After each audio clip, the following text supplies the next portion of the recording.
Vous savez que chez les conteurs, on dit souvent Il faut faire très attention lorsque l'on prête ses oreilles à un conteur.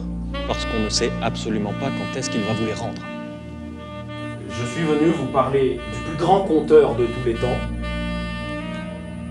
Et c'est un homme qui a arrêté de parler.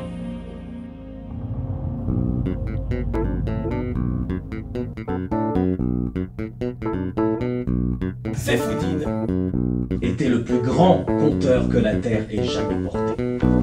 Sa parole était tellement forte et tellement grande qu'on ne pouvait pas entendre ne serait-ce qu'une histoire de Seyfoudine sans être instantanément un tout petit peu plus sage. Et on dit même qu'on vivait toujours un tout petit peu plus vieux, mais ça n'a jamais été prouvé.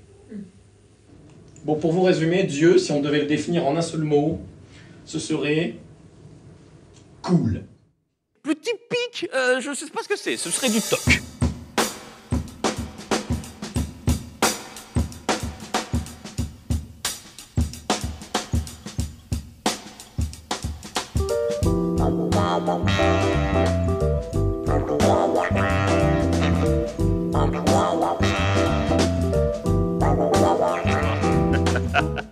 Viens avec moi, Seyfoudine.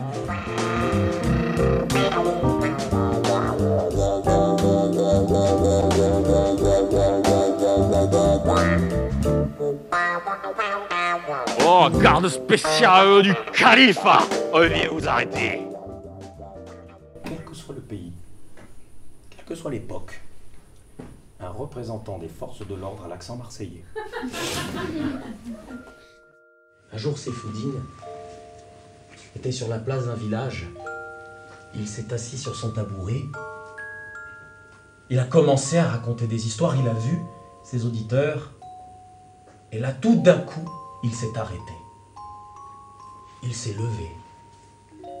Et il a dit: mes amis, si je ne prononce qu'un seul mot de plus, il va se passer des choses terribles.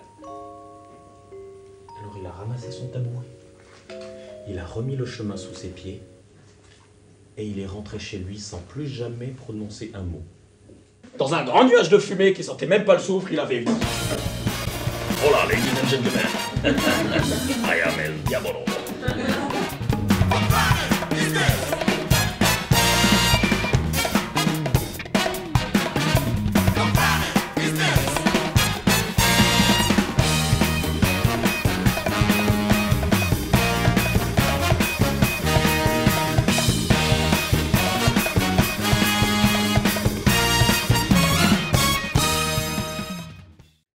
Seyfoudine était un homme dont la maison était le monde entier.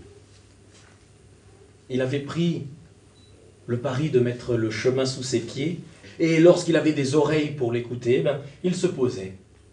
Il s'asseyait sur son tabouret et il racontait. Et puis il reprenait le chemin. Oh yeah.